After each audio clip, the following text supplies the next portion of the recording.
Hello and welcome to another LMC podcast. I'm your host, Michael Wyban. I'm joined by my co host, Brian Nels. And we also have a special guest, Jonathan Staggs. Oh boy.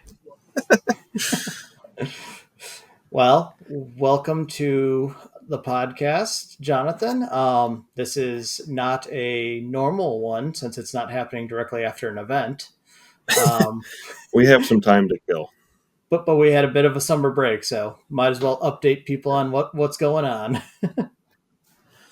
So I had a couple things I wanted to go over. We'll just go through the list in order here. So I do have some proposed new rules for 26 to go over.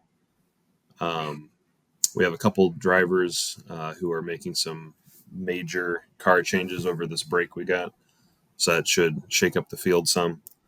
But the first thing I want to talk about is tires.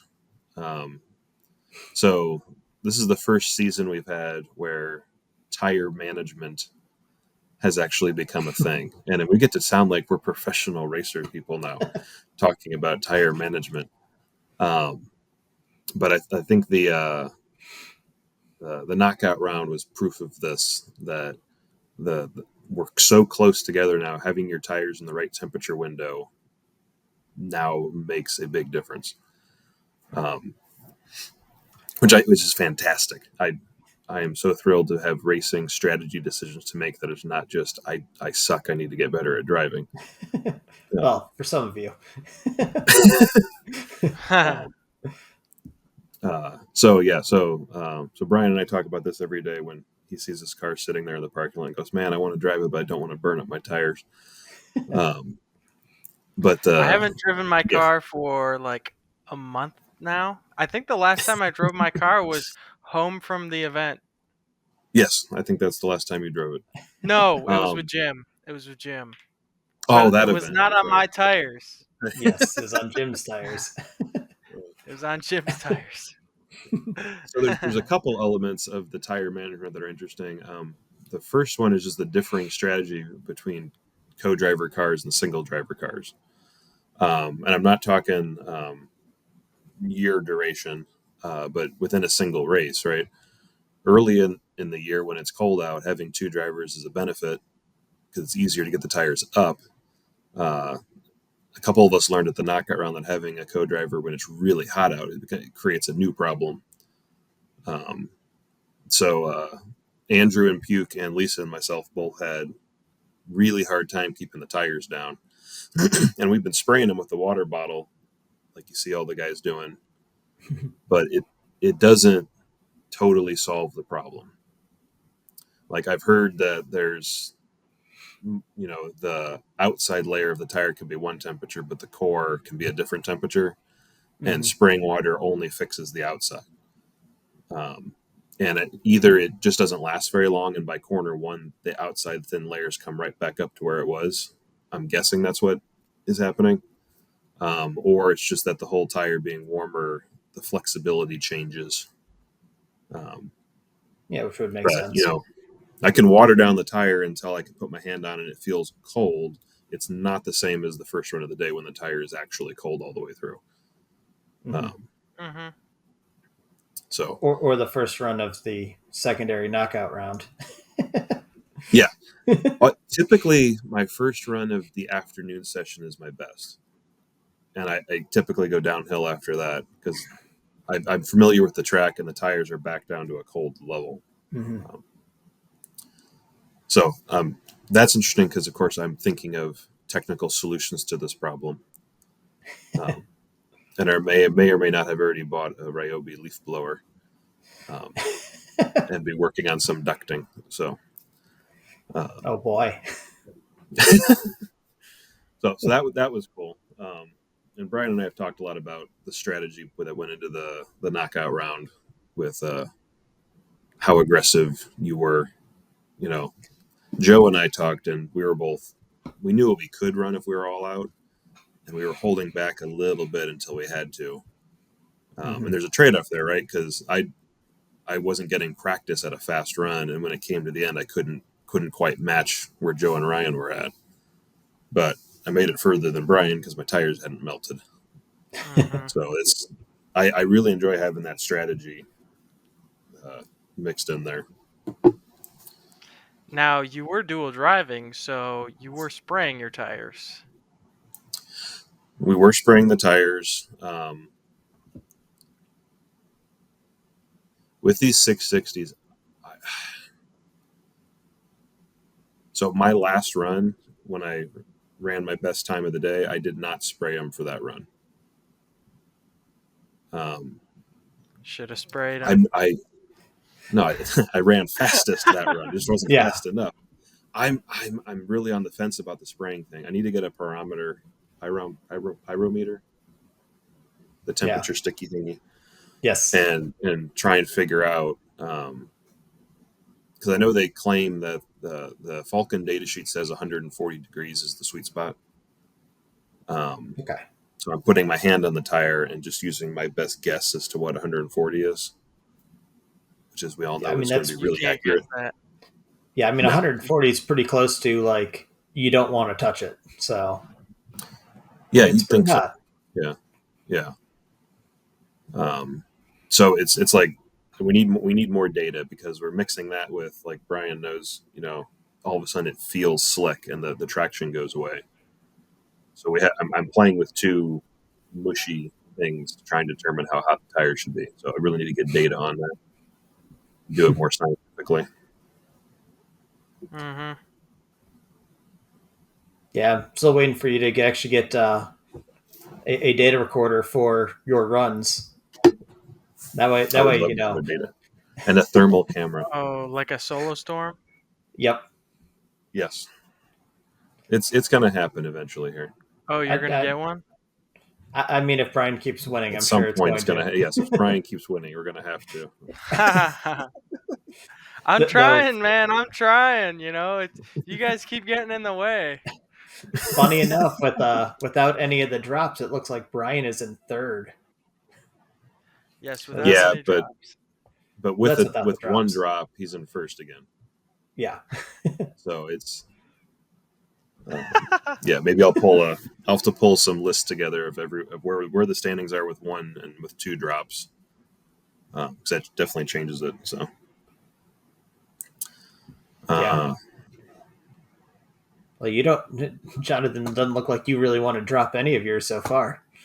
I mean, no, your I worst don't. I worst need all finish is those. 25. So I need those.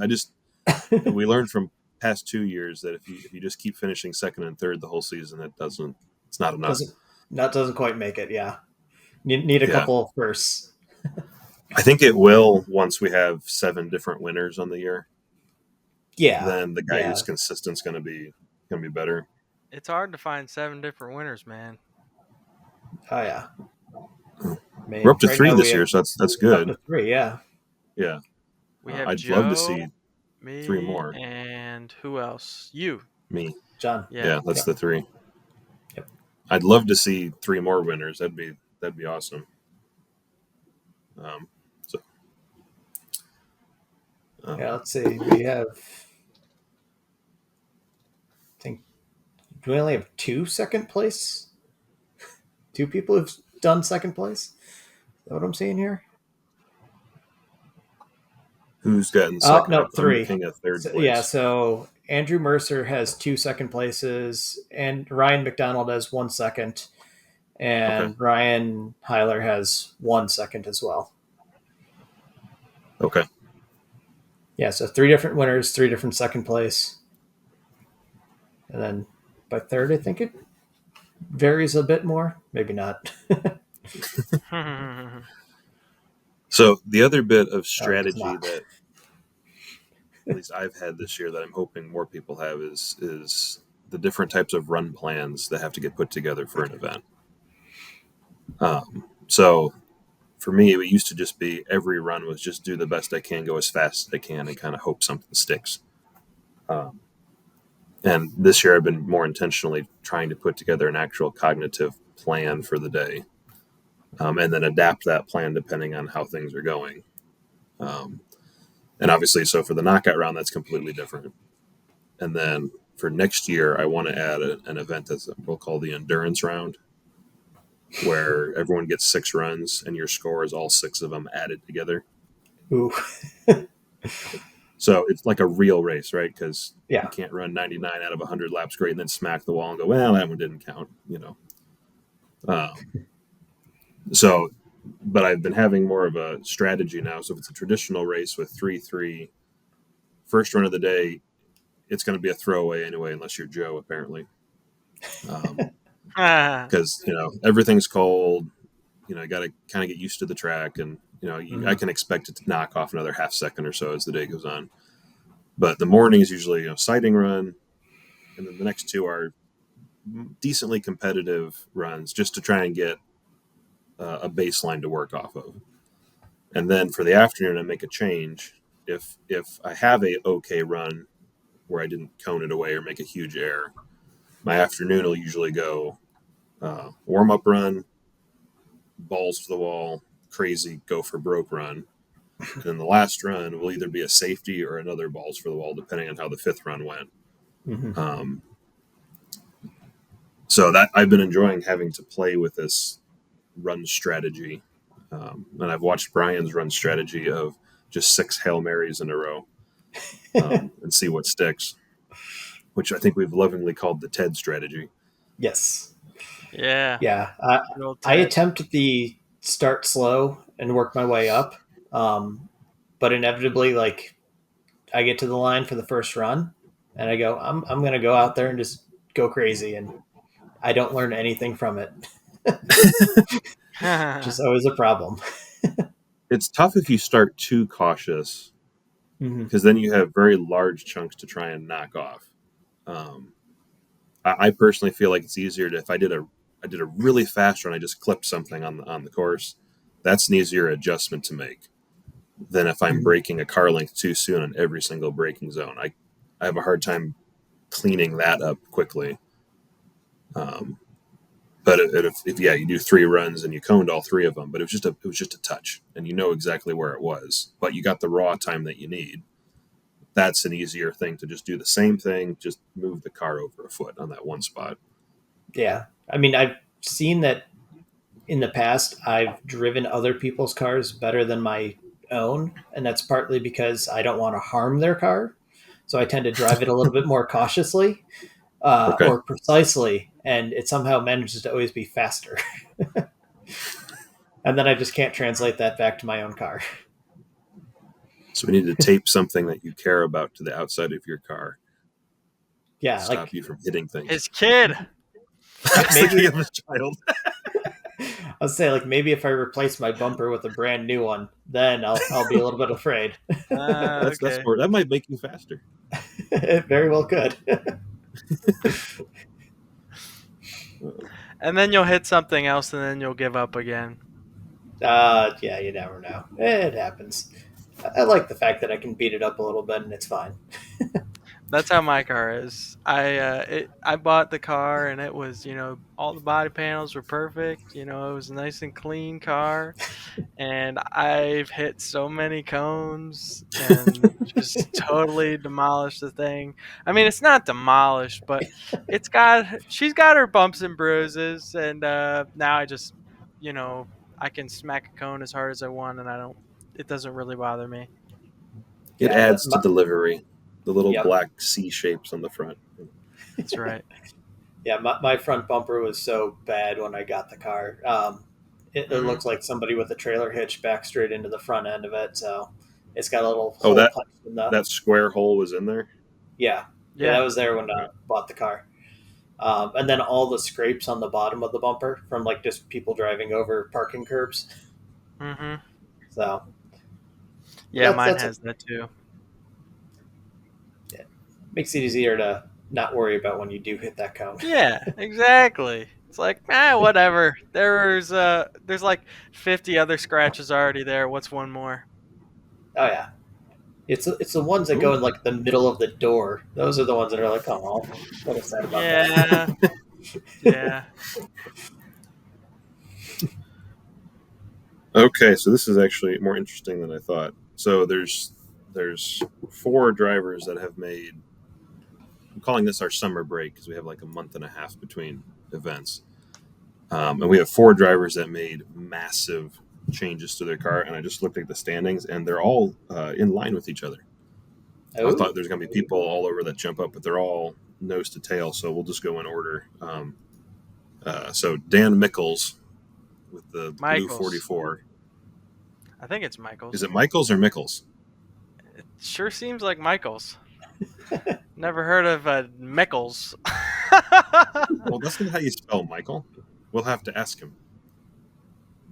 I'm pretty sure Anyway, it's Dan. Michaels, but whatever. We'll ask. Good old I'll ask Dan. Dan. We'll go with Dan. So Dan, the blue 44, did coilovers, sway bar, and a proper alignment, and put power steering back in the car. And he had his first test run with us last Saturday, and said he just has to get used to it now because it's completely different. But those are all positive changes. Scott Bard, we got his clutch fixed because Brian and I drove his car at the novice day, and we were shocked how much clutch slip he had that he's been dealing with. So this will be a huge boost in performance for him because now when he puts his foot down, it actually moves the tires, which will be good. Yeah, that could explain why his car always felt slow.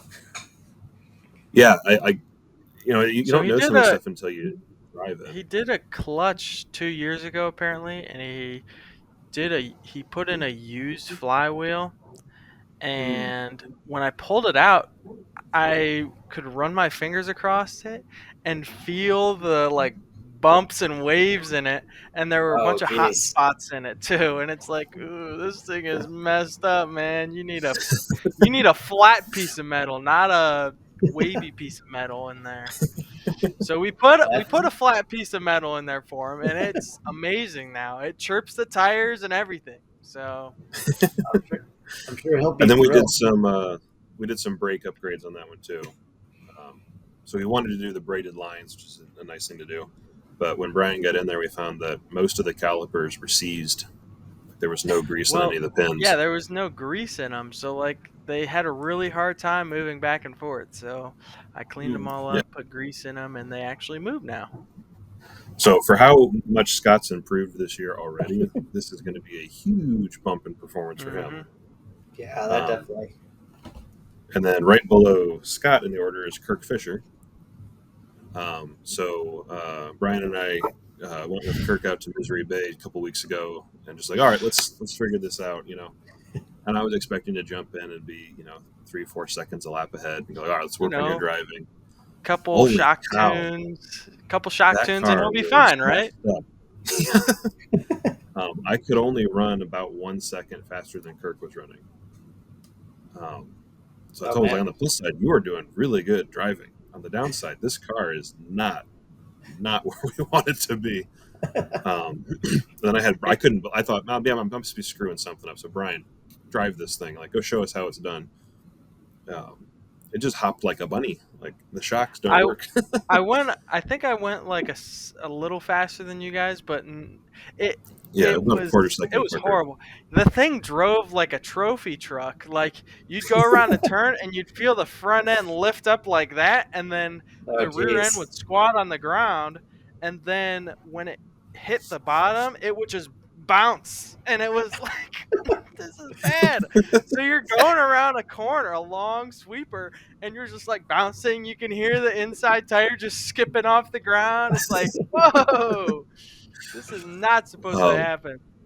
So Kirk is doing new coilovers, new sway bars, and another alignment, and I'm looking forward to seeing where he gets, because I think he'll be within 2 seconds of the fast guys. I'm pretty sure. The fact that he was wheeling that thing around as good as he was is impressive.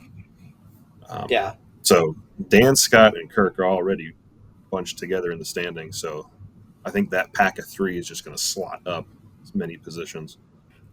All right. So the guy who made the biggest change is Colby, because he ditched his slush box for a proper manual transmission. And we all know that the automatics are heavier than the manuals. I did not realize how much heavier. That transmission is probably 100 pounds heavier than the manual one.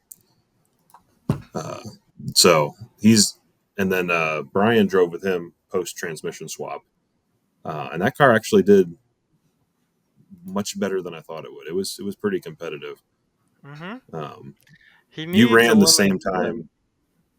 He needs a He has limited an slip dip, open but you diff ran still. within a Oh, quarter second or so of my time, right? I think I was like 3/10. No, I think I was like 30 thousandths off of your time. really? I would have thought that the limited slip would be worth a lot more than that. My car was not in full race trim.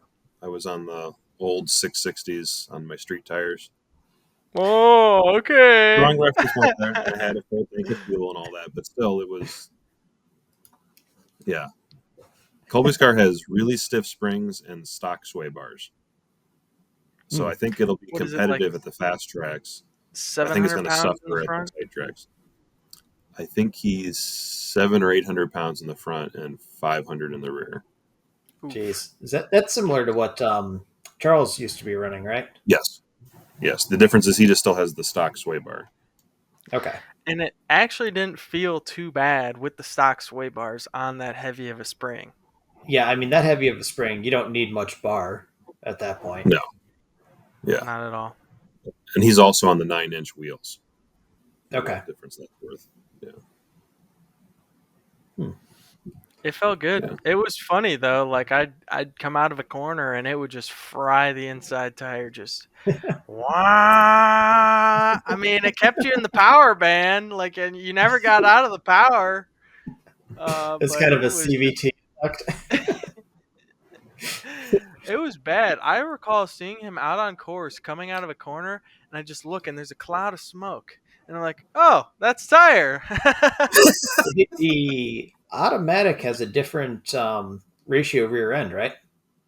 No. They both have 4.1s in the Even with NVs. the open diff. Mm-hmm. Yeah, Okay. we spun it and counted it. The gearing and the transmission is just different because it's a 4-speed instead of a 5. So the ratios are all shifted up. Yeah. Okay. I believe in the 1.6 ones, the automatics did have a different rear gear. Okay. Yeah, I thought one of them did. Yeah. Actually, I wonder if the NCs do as well, The possibly. NCs, I also believe, have a different rear gear. Yeah. Yeah. Okay. Yeah. Yeah, I think I remember watching him at the last event and going like, "Why is he shifting out there?" Not realizing that his car was an automatic. Oh, yeah. Uh-huh. The Yeah. shifts didn't sound great either. So Yeah. He put it No, in, he man. kept it in first. The first gear goes to like 48 miles an hour or something. So it's like halfway between ah, first and second. But second gear goes nowhere. So, yeah, yeah. It's second gear is probably good to like 78 or something. yeah, Mhm. somewhere way too fast. Yeah. Yeah. So, I want to go over some format and track updates before we dive into the technical stuff where we'll be arguing with each other. Uh-oh. So, the goal has always been to have a 7-race series where each race feels distinct and different. In a perfect world, I'd like to just have 7 different tracks, but we haven't come up with that yet. So, doing stuff like the knockout round makes each event still Mhm. feel a little bespoke. So some stuff that we've added over the years are like fan favorites, and we're sticking with it. So I'm looking towards next year. Definitely doing the knockout round again. Mhm. Definitely going to do the 2-day event at Steel Cities because that was phenomenal. Yeah, it was Super a lot Duper of Tour. They actually have 2 events. They have a Super Duper Tour, and then they have an end of summer special. fun. Mm. So schedule wise, it may be one or the other, but that works. Um, what will be changing for next year? It's currently looking highly likely we're going to lose the IX Center. So that will probably be a piece of pavement we'll no longer have access to. It's all up in the air. Don't know. Officially, I've been told nothing's changing. But we're pretty confident we're going to be losing the IX Center. So I'm looking at some other alternatives to add to it, and kind of looking to get people's feedback and see what they say. We could certainly add one of the events further out of state. We could ask a lot of the. I mean, any region would be happy to have us come. So we could go to Toledo. We could go to Pocono. We could go down to Southern Ohio and run with the OVR club. I'm still friends with. There's a group of. There's a Miata only club in Chicago that holds an autocross. That I've gone to in the past before. It's a really boring drive out there, but That's a long so drive. there's a long drive. It's a good drive. Especially So on there's some race options tires. for places. Yeah, I'm most in favor of adding the Pocono one personally because that sounds like a really fun venue to run in, and we have an inside man over there, so the integration would be pretty seamless.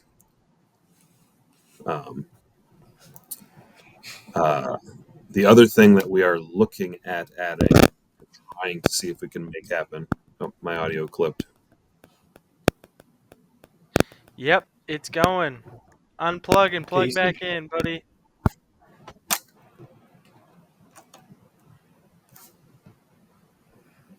Can you hear me? I don't hear it anymore. Yes, Yep, we can hear you. we're good. Good. Yeah, I think we I can got hear a you. sneeze. Nope, it went away. Well, All right, Get we're a good. sneeze. I had the sneeze there for a second and it went away.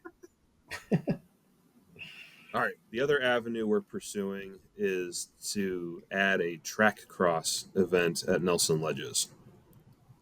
And so it's basically the same thing. It's still autocross. It's just autocross on the Nelson Ledges road course where you add a bunch of cones to keep the speeds below 70 miles an hour, or whatever the maximum the insurance allows is, and run an event there. So that currently still has some technical hurdles, or financial hurdles technically, to resolve that we're looking into for that.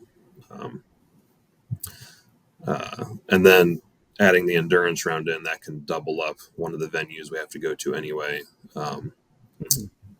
We do have the ability to rent out the pit race lot apart from Steel Cities if we wanted to. And maybe that's a venue where we run our endurance round.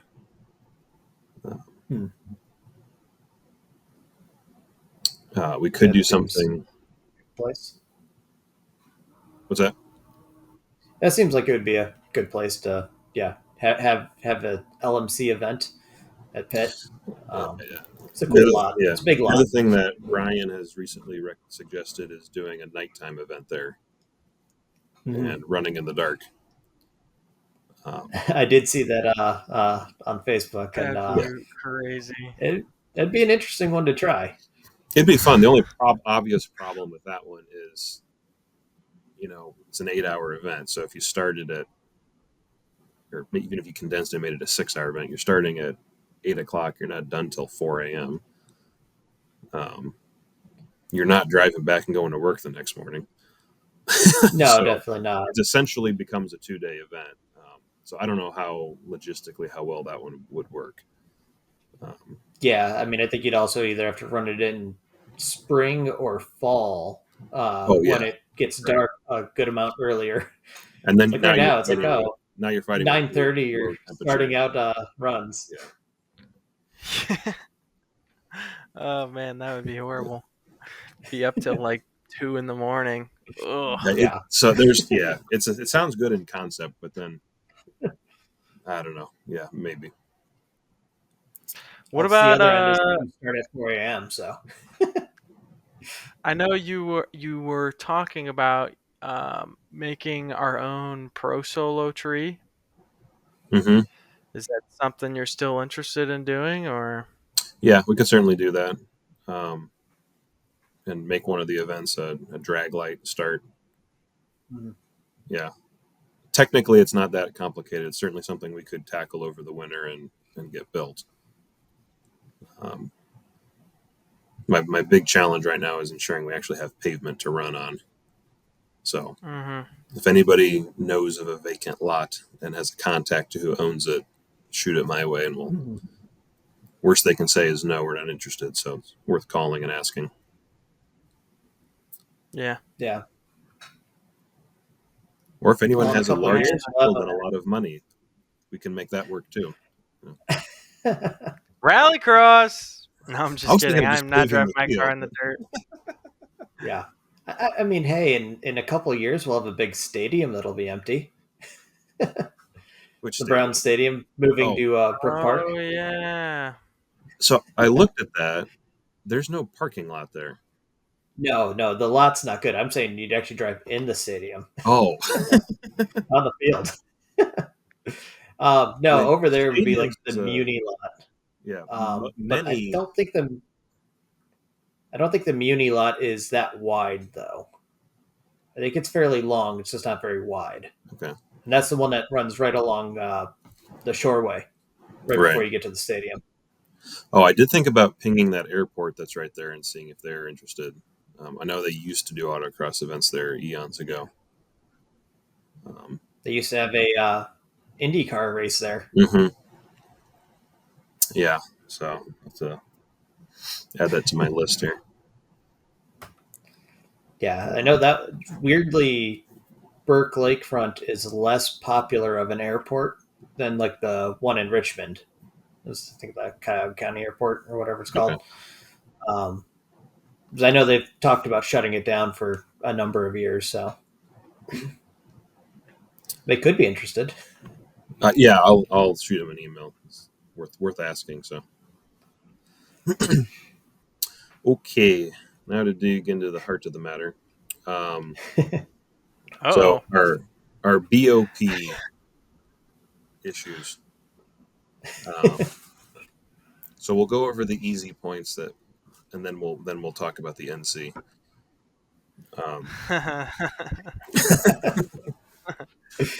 Okay, so I'm The good beginning the old ones. process of going through and updating the rule set for next year.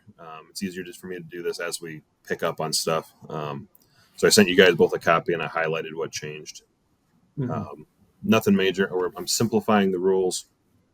I had a bunch of stuff in there like you had to have a soft top or a hard top, etc. I basically went through and deleted all of that and just said, so long as you meet minimum weight, I don't care how you do it. We're getting more and more cars in that. Is the minimum weight without the driver in the car? Correct. The minimum weight is without the driver in the car. What? Did you Yeah. just bump it up to 2,300 pounds for an NB Yes, because you and I are already instead of at 2,300 2250? pounds. So I gotta add weight to my car now? No, What the you and I are heck? already at Your 2,300 car, pounds. your car was already over 2,300 pounds. Your car was close to Nope. 2,400. Nope. I'm at 2,280, buddy. I gotta add a whole 20 pounds, dude. Where am I gonna find 20 pounds? Oh my goodness! Now you can get the roll bar you've always wanted. I Yeah, don't there you want a go. roll bar. The That's like 50 probably. I bumped it up because right now it seems that our NA to NB BOP is really close, but none of the NBs are technically as light as the rules said. So I just raised the minimum weight to match reality. My car is 2310, I think, last time I weighed it. Yeah, mine's right around 2320 or 2310, Yeah. something like that. So I bumped it up just to match, just to keep that VOP where it was. I think we found where Brian was getting all his performance. It's that 30 pounds. 20, dude. 20. You don't even need 30. You need 20 pounds. Yeah, but our cars are at least 30 pounds heavier than yours. So, as we said, 2310. You said 2280. So, Yeah. Sucks to suck, dude. The rules are the rules.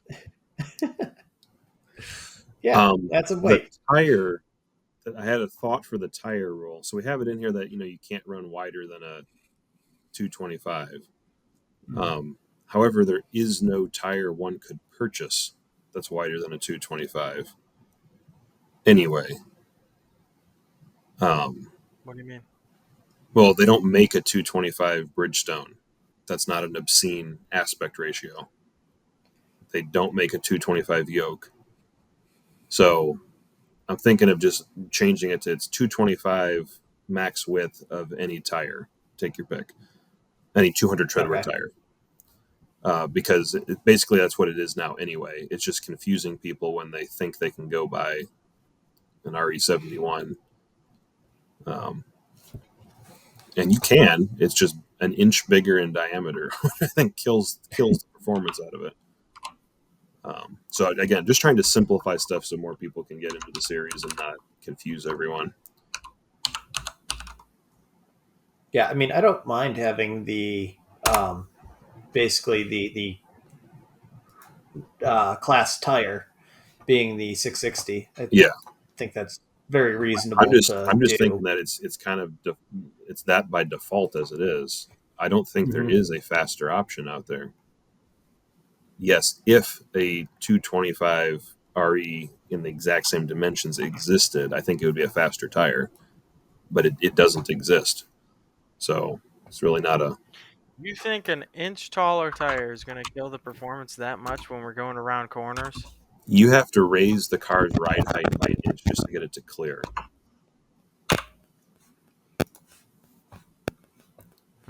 So the whole car goes up. You lose camber, you lose acceleration. We Gary Doster tried this last year and we drove on it, and the car got so much faster when we dropped it down to the right size tire. Hmm. Mm-hmm. So that being said, if someone does find a tire that is faster than the 660, that means the 660 would not be the spec tire anymore. Yeah, you'd go to the new spec Right. tire. Let's see. And we picked the 660 because it was both. Yeah, it's a decent. It's a solid tire, dude. I like that tire, It's a good and tire and it's cheap. it's cheap or not. It's relatively inexpensive. Yeah. Yeah, So I didn't want to. tire's cheap. Yeah, I want to make sure that we include as many people as possible and not exclude people just because they don't want to buy this tire, they want to run their own thing. But yes, the goal was to make it so you could have a winning, capable car that was on affordable rubber that you could drive when it was wet and last a long time. So Yeah, it looks like there's the Hankook, the Continental, the Toyo, Kumos, Falcon, and Rivals. the rivals are definitely slower. The Nankangs, The and next is up in the air. They're expensive the though. Vitors. Andrew The is testing Vitor is the the Vitors biggest. for us right now, so we'll see. That's the biggest one that I would be concerned about. How Yeah. much is that tire? It's two. Sorry, I just went to the next page, and now I'm on all the Hoosiers. Let's see. It Oh, is Hoosier Track 230. Attack. Oh, that's Is a good point. is the Hoosier Track Attack available in the 225? I don't think it is. Let's see. Because if that's the case, I'm Uh, getting Hoosiers next year. no, it does not look like that is available um, in the 225. Did you Yeah, you search go straight by? to Really? the. I searched by 225, 45, 15s. Is that what our tire size is? I Yes. I believe thought we were so. 40 Yes. aspect ratio. No, it's 45. It's 45. Yep. So the only thing that I was going to look at was if you went to a 16-inch wheel, could you then get the correct diameter? Or does going to the 16-inch wheel automatically kind of screw up everything? It's just harder to find tires in the 16-inch wheels. Yeah, I mean, I know the 15 is super popular because of Miatas and Mm-hmm. Well, Civics. So, yeah, And with Hondas. everything. yeah. Yeah. All right. Well, maybe we'll come back around to that. Maybe we do need to lock it in as that's the spec tire you got to run. So, all right. My last question before we move to the NCs, since we already covered the weight increase, is the point system. So obviously we copied the Mario Kart scoring system um, because that was the most recognized international governing body we could think of. Then Not we Formula One. no. No, Mario Kart. no. That's Mario Kart, yeah. the highest level. Mhm. So we expanded it to basically the points pay out through 28th place, which frankly, when we started the series, I thought would be enough for forever. Everybody. Yeah. The last race, we had 15 people that got zeros points. I don't know if that's a problem. I don't know if we need to change the scoring system. So currently the way that's working, if you have two people that score zeros 3 races in a row, then one of them gets a point. He's ahead in the championship, regardless if he finished behind the other guy all the way up until that point. And that is how some other race series do function, right? It's like, We call that the Lance Stroll effect. Right. Yeah, you got a point. That doesn't matter if you're dead last the entire rest of the season. You're still going to beat a bunch of people because you got a point. Or if we need to change it to score like IndyCar does and score points all the way down to the 40th position. Yeah, I mean, I know it's always a little bit hard because there are a couple people that have gone to like one event but scored pretty high and now have beaten out quite a lot of people. That's racing. That they have guests that is that go racing, to Daytona and win the race. So yeah. And then what happens? So you make it score to 40. What happens when we get 50 drivers? What happens to the? You'd have to adopt, basically just add a 0 to everything. You'd adopt a scoring system that would go way past, So basically take our exact system and just add a 0 to the end of it. So first place is 300 points. Ooh, that's a lot of points. Well, it's the same thing. We've just added a 0 to the end of it. Those numbers are getting too big, man. Yeah, right. Which is, I'm pretty sure, the way it used to be back in the old days of NASCAR. I remember seeing that Jeff Gordon finished the season with 1,200 points or something like that. It was just a absurdly large numbering system.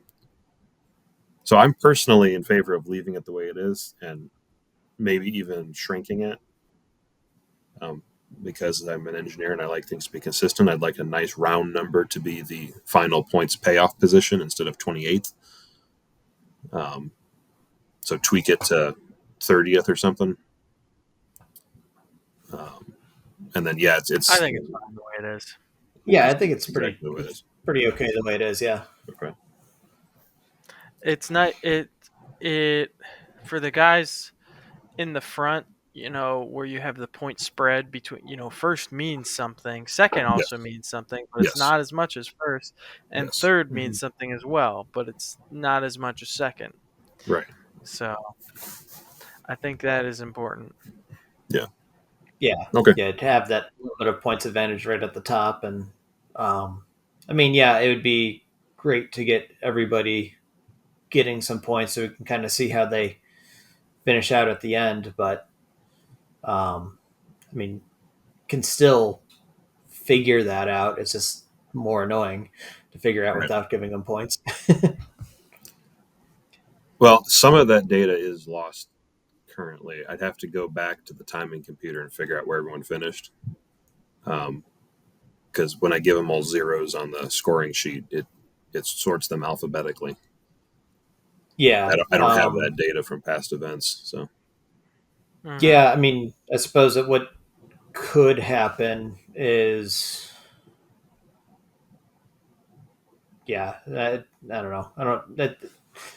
Just for tracking purposes, you can start, you can either start going negative or something like that, just so that there is a number to track it, but it doesn't really change anything. Could just do like decimals or something. Which is exactly what I could just track it in case it's needed. But. Yeah. All right. So that brings us to our final topic. Uh-oh. What are we going to do with the NC? The non-compliant Miata. That's what that stands for. Oh, I like that. Yeah. I mean, it's true, and even of the generations, it doesn't comply with all the rest of the generations. So.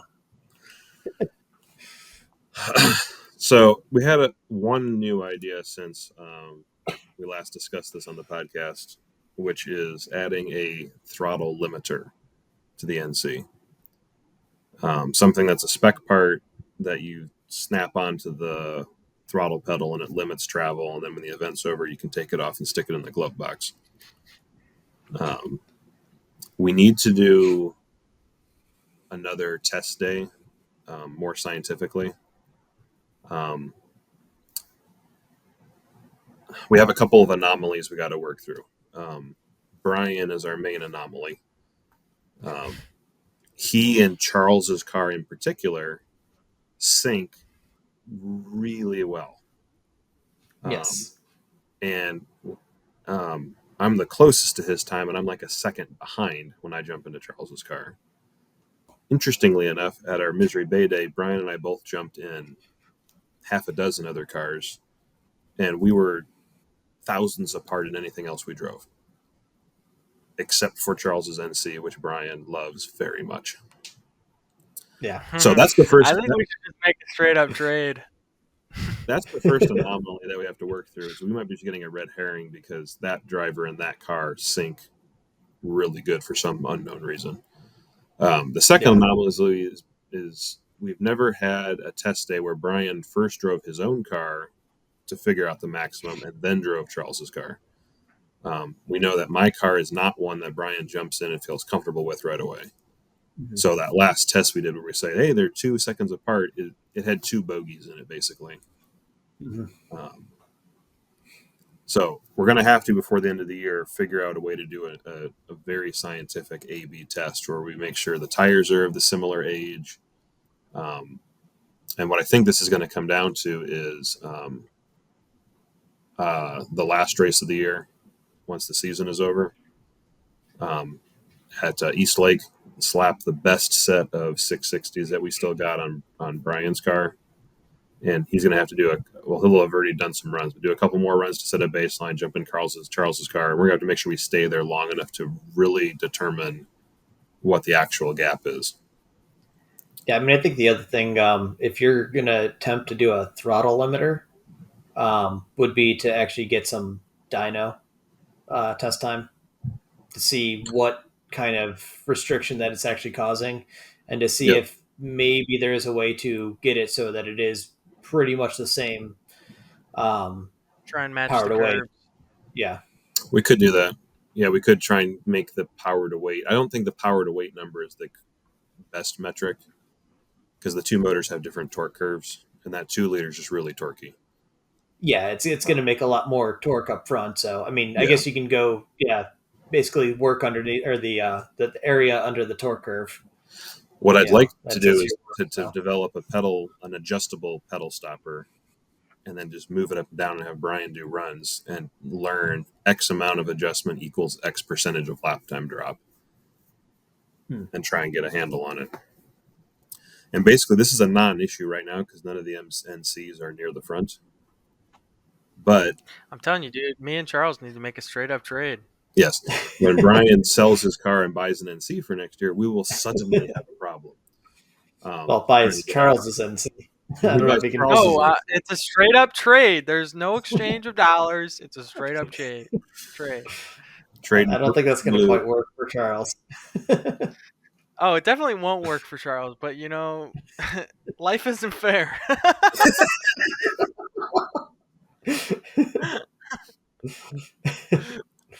So the only other idea that has come up is to create a separate class and move the NC out. Which, I mean, until there is a ton of NCs and they are dominating the class, I don't see a need for it. Again, yes, currently it's a non-issue. However, if we advertise this and then we get someone like DJ or Chip that decides, you know what, this looks fun, I'm buying in, I'm going to jump into this, and they get an NC, we're done for. What's the point of even showing up? Yeah, exactly. So we need to fix this before someone invests money, and then we're like, you know what, we're kicking you out now. So NA6, NA8, NB1, NB2, the BOP is like, we've had one of each generation win a race now this season. It's like we're good. That's really good. The NC is the oddball that we got to get fixed. So the non-compliant. The non-compliant Miata needs to get fixed. Yeah. So, I'm not certain what's. Yeah, if a throttle limit can work, I think that would be very convenient. and then we can put them back on the same 225 tire that everyone else is running. Yes. Which I know would make them happy for being able to buy the wheels they like the look of and get the easier to come by tires and whatnot. So we'll keep everyone updated. We're going to hopefully do some tests. Basically, need to do 2 tests independently. One is figure out a percentage of lap time drop for X distance of throttle limit, and then we need to figure out how much we need to limit up by. And then if we have the first one, we can delay the second one and do a mid-season BOP tweak if needed, and just wait for someone to cream the field. And then we pull that data from it and move it down.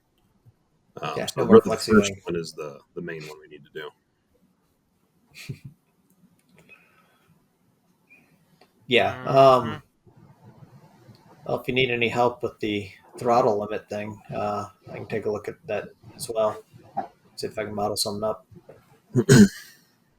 You're talking to Jonathan Stack, dude. He's an engineer, bro. He can model anything up.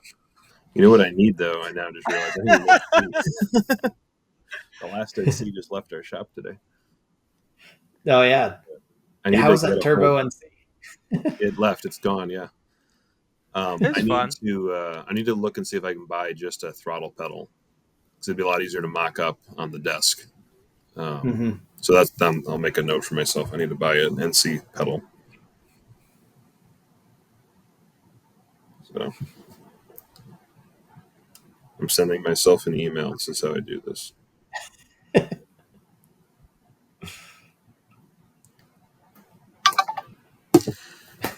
All right, that's all I got. That's all he's got, huh? Email. Does anyone else you got an email? Email and then see the beep and go, "Oh, who's talking to me?" Oh, it's just me. Yes, it's just you responding to yourself. Well, all right.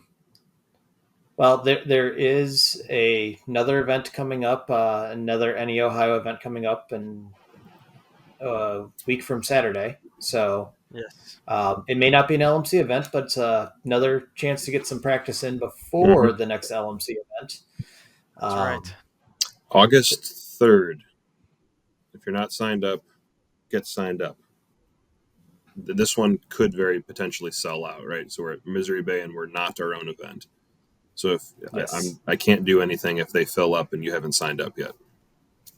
Nothing I can do. Sorry. So. Yeah, registration's open for it, so sign up if you're going. Unfortunately, I will not be. Oh no! I know. That's why I'm going next. That's why I'm trying to go next week, so I can get at least one event in the 2-month span. Yeah. All right, cool. All right, well, Jonathan, thank you for joining us. This has been another LMC podcast.